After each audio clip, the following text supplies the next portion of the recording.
Hello friends, कैसे आप सब। स्वागत है आपका हमारे यूट्यूब चैनल पर। और दोस्तों, पॉलिटिक्स की सीरीज़ में आज हमारा जो टॉपिक है वह है दोस्तों संसद से संबंधित और संसद की कैसे कार्रवाई होती है, संसद कैसे अपना कार्य करती है। ठीक है दोस्तों, तो आज उसी के संबंध में हम ये चर्चा करेंगे। ये हमारी वीडियो रहेगी। ठीक है दोस्तों, और देखिए जितने भी इसके सत्र होते हैं, ठीक है, उनमें अधिवेशन होता है, उसकी कैसे बैठक होती है। ठीक है दोस्तों, कैसे कितनी बैठकें होती हैं, किस टाइम क्या कार्य करते हैं। ठीक है दोस्तों, प्रश्नकाल क्या होता है, प्रश्न कितने प्रकार के होते हैं। ठीक है दोस्तों, तो ये हम इस वीडियो में जानेंगे। ठीक है दोस्तों, क्योंकि ये बहुत ही मोस्ट इम्पोर्टेंट है, ये आपको पता होना चाहिए कि संसद की कार्रवाई कैसे होती है। ठीक है दोस्तों, और संसद के 2 सत्र हैं, उसके दौरान जो अधिवेशन होता है, अधिवेशन किसे कहते हैं। ठीक है, फर्स्ट मीटिंग होती है वो कब तक होती है, फिर लंच कब तक होता है, सेकंड मीटिंग कब होती है, प्रश्नकाल कब होता है। ठीक है, कितने समय का होता है प्रश्नकाल। ठीक है, जो सांसद है वो मंत्रियों से कब प्रश्न पूछते हैं और प्रश्न कितने प्रकार के हैं। ठीक है दोस्तों, और शून्यकाल क्या होता है। ठीक है दोस्तों, तो ये हम इस पर चर्चा करेंगे इसमें। इसके बाद हम जो अगला टॉपिक होगा हमारा वह संसद के सत्र होगा, और फिर उससे अगला हमारा जो टॉपिक होगा प्रस्ताव। ठीक है दोस्तों, और क्योंकि ये संसद से जुड़े हैं, संसद की जो प्रक्रिया है इससे जुड़े हैं टॉपिक है। ठीक है दोस्तों, और फिर उसके बाद देखेंगे हम संसद के जो विधायी प्रक्रिया है। ठीक है, जैसे विधेयक के प्रकार कितने होते हैं। ठीक है दोस्तों, तो आज हमारा जो टॉपिक है वो है संसद की कार्रवाई। ठीक है दोस्तों, प्रोसीडिंग ऑफ पार्लियामेंट। तो हम देखेंगे किस तरीके से इसकी कार्रवाई होती है। ठीक है दोस्तों, तो चलिए शुरू करते हैं अपनी वीडियो। टॉपिक है हमारा संसद की कार्रवाई। ठीक है फ्रेंड्स, देखिए संसद सत्र के दौरान प्रत्येक कार्य दिवस एक अधिवेशन कहलाता है। ठीक है दोस्तों, देखिए संसद सत्र जब चलता है तो उसके दौरान जितने भी एक दिन को क्या बोलते हैं, एक कार्य दिवस को, जिस दिन कार्य होता है उसको बोलते हैं अधिवेशन। ठीक है दोस्तों, इंग्लिश में मीटिंग, तो अधिवेशन कहलाता है। ठीक है दोस्तों, संसद सत्र के दौरान प्रत्येक कार्य दिवस एक अधिवेशन होता है। जैसे बोलते हैं ना कि अधिवेशन, राष्ट्रपति अधिवेशन बुला सकता है, अधिवेशन ये आहूत कर सकता है। ठीक है, ये विघटन कर सकता है। ठीक है दोस्तों, या लोकसभा के बाद क्या करेगा, अभिभाषण देगा। ठीक है, अधिवेशन बुलाएगा। तो अधिवेशन का मतलब सिर्फ एक कार्य दिवस से है। ठीक है दोस्तों, एक कार्य दिवस से। ठीक है, अधिवेशन को प्राय 2 बैठकों में वर्गीकृत किया गया है। ठीक है दोस्तों, देखिए अधिवेशन अक्सर या प्राय 2 बैठकों में बांटा गया है। ठीक है दोस्तों, 2 वर्गों में बांट दिया है। पहला देखेंगे, प्रथम क्या है, प्रथम बैठक है फर्स्ट मीटिंग, सुबह 11 बजे शुरू होकर भोजन अवकाश तक चलती है। ठीक है दोस्तों, देखिए ये जो पहली बैठक है ये सुबह 11 बजे शुरू होगी। ठीक है, और सुबह 11 बजे शुरू होकर ये भोजन अवकाश तक, लंच तक चलती है। ठीक है दोस्तों, लंच तक चलती है ये बैठक। देखिए द्वितीय बैठक सेकंड मीटिंग भोजन अवकाश के उपरांत शुरू होकर तब तक चलती है जब तक कि पीठासीन अधिकारी उसे स्थगित न कर दे। ठीक है दोस्तों, दूसरी मीटिंग तब तक चलती है भोजन अवकाश के बाद, मतलब लंच के बाद, जब तक पीठासीन अधिकारी उसे स्थगित न कर दे। ठीक है दोस्तों, आपने पढ़ा भी है, हमने पढ़ाया भी है कि जो सत्र को स्थगित कौन कर सकता है, पीठासीन अधिकारी। ठीक है दोस्तों, ये हमने पढ़ाया ना। तो पीठासीन अधिकारी जब तक स्थगित न कर दे अधिवेशन को तब तक क्या होगा, चलता रहेगा। ठीक है दोस्तों, सामान्यतः किसी कार्य दिवस में समय का विभाजन निम्नलिखित प्रकार से है। ठीक है दोस्तों, अब देखिए सामान्य रूप से मतलब जो अक्सर होता है, डेली होता है, तो कार्य दिवस का जो समय विभाजन है वो इस प्रकार से है। ठीक है दोस्तों, चलिए अब देखते हैं कि किस प्रकार से समय का जो विभाजन किया है पूरे एक कार्य दिवस का। ठीक है दोस्तों, चलिए समझते हैं। तो इसमें देखिए पहला प्रश्नकाल। ठीक है दोस्तों, अब देखिए इसमें प्रश्नकाल कब होता है। ठीक है फ्रेंड्स, क्वेश्चन ओवर, संसदीय कार्य दिवस का पहला घंटा। ठीक है दोस्तों, यहाँ पर पहला घंटा है, जैसे बोला था ना, फर्स्ट मीटिंग सुबह 11 बजे से शुरू होकर भोजन अवकाश तक होती है। ठीक है दोस्तों, तो जो फर्स्ट मीटिंग है इसमें जो पहला घंटा है 11 बजे से था ना, वहाँ भी फर्स्ट मीटिंग में सुबह 11 बजे शुरू होकर, तो यहाँ पर भी जो पहला घंटा है दोस्तों 11 बजे से 12 बजे तक का समय है। ठीक है दोस्तों, इसको क्या कहते हैं, प्रश्नकाल। ठीक है, अब सीधा सा मतलब यह है कि 1 घंटे का हो गया। ठीक है दोस्तों, संसदीय कार्य दिवस का पहला घंटा प्रश्नकाल होता है, ठीक है। अब यदि पूछ लेगी कि कितने समय का होता है तो 1 घंटे का होता है, ठीक है दोस्तों, 11 से 12, ठीक है। अब इसके बाद देखिए इस अवधि के दौरान, अब इसमें क्या होता है देखिए प्रश्नकाल में, इस अवधि के दौरान मतलब प्रश्नकाल के दौरान जो संसद होते हैं वे सदस्यों द्वारा, जो संसद सदस्य होते हैं वे मंत्रियों से प्रश्न पूछते हैं, ठीक है दोस्तों। इस प्रश्नकाल में क्या होता है, इसमें प्रश्न पूछे जाते हैं, प्रश्न पूछते हैं जो सांसद होते हैं, ठीक है, जो संसद के सदस्य होते हैं, ठीक है दोस्तों। यहाँ पे लिखा है संसद के सदस्य, तो जो संसद के सदस्य होते हैं, सांसद होते हैं, एमपी होते हैं, मंत्रियों से प्रश्न पूछे जाते हैं, ठीक है। अब मानने की बात है कोई किसी भी लोकसभा का कोई सदस्य है, सांसद है, तो प्रश्न किससे पूछेगा, जैसे कोई शिक्षा मंत्री है, ठीक है, शिक्षा से संबंधित कोई भी प्रश्न हुआ तो शिक्षा मंत्री से प्रश्न पूछेगा लोकसभा अध्यक्ष, ठीक है, ये सांसद सदस्य है, ठीक है दोस्तों। इस प्रश्न काल में 11 से 12 के समय में, ठीक है, इस अवधि में पूछे गए प्रश्नों की निम्नलिखित श्रेणियाँ, ठीक है दोस्तों। अब प्रश्नों की श्रेणियाँ देख लेते हैं, ठीक है दोस्तों।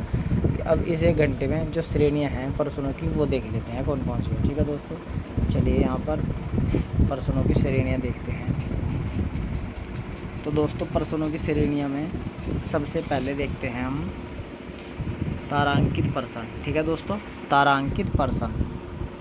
और तारांकित प्रश्न में देखिए कैसे प्रश्न आते हैं, ऐसे प्रश्नों का उत्तर मंत्री द्वारा मौखिक रूप में दिया जाता है, ठीक है दोस्तों। जो तारांकित प्रश्न होते हैं इनका जो उत्तर है मंत्री मौखिक रूप से देते हैं, ठीक है दोस्तों मतलब बोल देते हैं सदन में ही, ठीक है। तो मैं इस तरीके से इसको उत्तर दे देते हैं। इन प्रश्नों पर अनुपूरक प्रश्न, सप्लीमेंट्री क्वेश्चन पूछे जाने की अनुमति होती है, ठीक है दोस्तों। अनुपूरक मतलब उन्होंने कोई उत्तर दिया उसके बाद फिर प्रश्न पूछते हैं, ठीक है दोस्तों, तो इसकी अनुमति होती है, ठीक है दोस्तों। चलिए ये तो होते हैं मौखिक प्रश्नों के उत्तर देते हैं, जो प्रश्न पूछते हैं उनका मौखिक रूप से उत्तर देते हैं मंत्री, और फिर उसके बाद यदि कोई प्रश्न करते हैं उसी के संबंध में तो उसका भी उत्तर देते हैं, इसमें पूछ सकते हैं ऐसे अनुपूरक प्रश्न, ठीक है, सप्लीमेंट्री, ठीक है दोस्तों। चलिए अगला देखते हैं अतारांकित प्रश्न। तो अतारांकित प्रश्न में क्या है, ऐसे प्रश्नों का उत्तर मंत्री द्वारा लिखित रूप में दिया जाता है, ठीक है दोस्तों। देखिए यहाँ पर लिखित रूप में इनका क्या दिया जाएगा, उत्तर दिया जाएगा, ठीक है दोस्तों, लिखित रूप में, ठीक है दोस्तों, लिखित रूप में उत्तर दिया जाएगा। इन प्रश्नों पर अनुपूरक प्रश्न पूछने का अवसर नहीं मिलता, ठीक है दोस्तों। अब इन पे सप्लीमेंट्री जो क्वेश्चन होते हैं पूछने का अवसर नहीं मिलता, ठीक है दोस्तों। क्यों, वो इसलिए क्योंकि वे पहले में क्या करते हैं, जो प्रश्न होते हैं, ठीक है, जो प्रश्नों का उत्तर जो देते हैं मंत्री में लिखित रूप में देते हैं, ठीक है दोस्तों।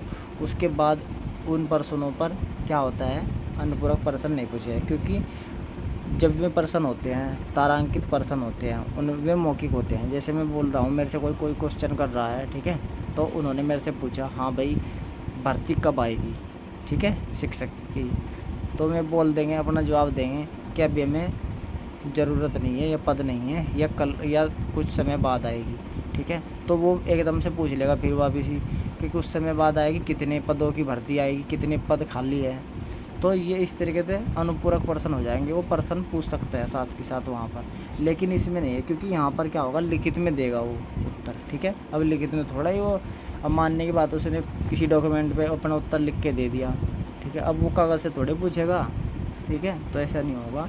तो जो अतारांकित प्रश्न है उन पर अनुपूरक प्रश्न पूछने का अवसर नहीं मिलता, मतलब कि अनुपूरक प्रश्न नहीं पूछे जाते, ठीक है। यहाँ पर 2 बात ध्यान रखनी है, जो तारांकित प्रश्न है उनमें मौखिक जवाब देता है, ठीक है, मंत्री, और अनुपूरक प्रश्न पूछे जाते हैं।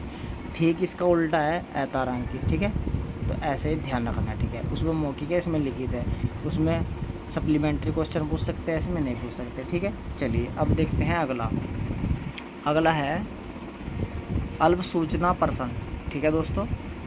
तो ये है अल्प सूचना प्रश्न, शॉर्ट नोटिस क्वेश्चन। ऐसे प्रश्नों का संबंध किसी लोक महत्व के तत्कालिक विषय से होता है, ठीक है दोस्तों। मतलब ऐसे जो प्रश्न है इनका लोक महत्व के, लोगों के महत्व के, जो तत्कालिक का मतलब उसी समय के, ठीक है, विषय से होता है। उनका उत्तर भी मौखिक रूप में दिया जाता है। इस पर पूरक प्रश्न पूछे जा सकते हैं। ठीक है दोस्तों। अब देखिए जो अल्प सूचना प्रश्न होते हैं सेम ये तारांकित की तरह ही है, लेकिन बात क्या है सिर्फ यहाँ पर ये लोक महत्व के हैं और तत्कालिक विषय से हैं। ठीक है दोस्तों। लोक महत्व लोगों के महत्व से और तत्कालिक विषय मानने की बात है। अब जैसे गर्मी में है, ठीक है, अब लोक महत्व का है, ठीक है। अब जैसे पूछ लिया जल विभाग से ही, ठीक है, जो जल मंत्री होगा, तो आपने जैसे वर्तमान में तत्काल में कितनी गर्मी पड़ रही है, आपने कितने जलाशय लगवाए, ठीक है, या कितने आपने हैंडपम्प लगवा दिए हैं, ये क्या टंकी कितनी चलवा दी हैं अभी वर्तमान समय जैसे वो हो रहा है, तो पानी की कैसी व्यवस्था की है, क्या है ये सिस्टम, ऐसे तो प्रश्न पूछ सकते हैं और मौखिक प्रश्न पूछ सकते हैं। ठीक है। और इस पर फिर प्रश्न पूछे जा सकते हैं सप्लीमेंट्री। ठीक है दोस्तों। तो यहाँ पर लोक महत्व के और तत्कालिक विषय, जैसे गर्मी फिलहाल पड़ रही है, ठीक है, तो इस पर भी जैसे पूछ सकते हैं, तत्कालिक विषय है ये भी। ठीक है। चलिए अगला देखते हैं। अगला जो प्रश्न है वो निजी सदस्यों द्वारा पूछे जाने वाले प्रश्न हैं। ठीक है दोस्तों। ये जो प्रश्न है निजी सदस्यों द्वारा पूछे जाने वाले प्रश्न हैं। ऐसे प्रश्न उन सदस्यों से पूछे जाते हैं जो मंत्रिपरिषद के सदस्य नहीं हैं, किंतु किसी विधेयक, संकल्प या सदन के किसी विशेष कार्य के लिए वह उत्तरदायी रहा है। ठीक है दोस्तों। अब देखिए इसमें क्या होता है, ऐसे प्रश्न उन सदस्यों से पूछे जाते हैं तो मंत्रिपरिषद के सदस्य तो है नहीं। ठीक है दोस्तों। मंत्रिपरिषद के सदस्य नहीं है। मंत्रिपरिषद में कौन से सदस्य होते हैं? मंत्रिपरिषद में 3 तरह के मंत्री होते हैं। ठीक है दोस्तों। हमने बताया भी था 3 तरह के मंत्री, कैबिनेट मंत्री, राज्य मंत्री और उप मंत्री। ठीक है। 3 तरह के मंत्री होते हैं मंत्रिपरिषद में। अब ये जो सदस्य हैं ये केवल क्या है, सांसद है खाली। ठीक है। या यदि राज्य की बात करें तो राज्य में क्या हो गए, MLA हो गए। ठीक है, विधायक। और यदि सेंट्रल की बात करें, केंद्र की बात करें, तब क्या हो गए, MP हो गए। ठीक है। मतलब ये पार्लियामेंट के क्या हो गए, सदस्य हो गए। ठीक है, संसद के सदस्य हो गए।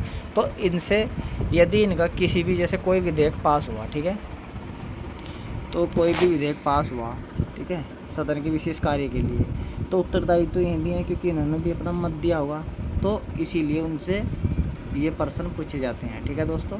निजी सदस्यों द्वारा पूछे जाने वाले प्रश्न। ठीक है, समझ में आ गया। क्योंकि मंत्रिपरिषद से अलग, ठीक है, जितने भी सदस्य बचते हैं, क्योंकि मंत्रिपरिषद में कितने रह सकते हैं, मंत्रिपरिषद में जो है नियम बना रखा हो 15% है। ठीक है दोस्तों। 15% ही तो रह सकते हैं मंत्रिपरिषद में, प्रधानमंत्री को मिलाकर। ठीक है। तो 85% तो क्या होंगे, 85% तो निजी सदस्य ही होंगे। ठीक है दोस्तों। ठीक है। ये जो निजी सदस्य ये है उन सदस्यों से पूछे जाते हैं जो मंत्रिपरिषद के सदस्य नहीं है। जो मंत्रिपरिषद के सदस्य नहीं है तो 85% है। ठीक है। तो इनसे प्रश्न पूछे जाते हैं। लेकिन जब भी कोई विधेयक पास होता है या कोई भी संकल्प पत्र सदन में विशेष कार्य के लिए होता है पारित, तो उसमें बहुमत देते हैं, तो उत्तरदायित्व तो ये कब बनता है। ठीक है दोस्तों। तो इस तरीके से 4 तरह के प्रश्न होते हैं। ठीक है। तारांकित, अतारांकित, ठीक है दोस्तों, और उसके बाद अल्प सूचना प्रश्न, और उसके बाद निजी सदस्य द्वारा पूछे जाने वाले प्रश्न। ठीक है। अब देखिए 0 हावर, शून्यकाल। ठीक है दोस्तों। चलिए इसे भी देखते हैं। शून्यकाल, शून्य प्रश्नकाल के तुरंत बाद 12 बजे से 1 बजे तक की अवधि शून्यकाल कहलाती है। ठीक है दोस्तों।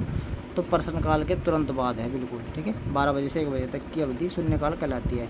शून्यकाल का प्रावधान संसद की प्रक्रिया संबंधी नियमों में नहीं है। ठीक है दोस्तों, ये ध्यान रखना, ये संसद की प्रक्रिया प्रावधान संसद की प्रक्रिया या संविधान में नहीं है। ठीक है दोस्तों, ये भारत ने एक व्यवहार के तौर पे ऐड कर दिया है। ठीक है दोस्तों। इस अवधि में संसद सदस्य बिना किसी पूर्व अनुमति के प्रश्न उठा सकते हैं। ठीक है दोस्तों। अब देखिए इसमें क्या होता है, इस अवधि में संसद सदस्य बिना किसी पूर्व अनुमति के प्रश्न उठा सकते हैं। ठीक है दोस्तों, शून्यकाल में। ये आप ध्यान रखिए, इसमें इस अवधि में संसद सदस्य बिना किसी भी पूर्व अनुमति के प्रश्न उठा सकते हैं। ठीक है दोस्तों। तो चलिए दोस्तों, आज इसमें इतना ही था। ये हमारा टॉपिक था, प्रश्नों के कितने प्रकार हैं। ठीक है दोस्तों। और संसद की कार्रवाई कैसे चलती है। ठीक है दोस्तों। इसके बाद जो हमारा अगला चैप्टर होगा संसद के सत्र होगा, उसके बाद फिर हम लाएंगे प्रस्ताव और संकल्प। ठीक है दोस्तों। चलिए फिर मिलते हैं अगली क्लास में।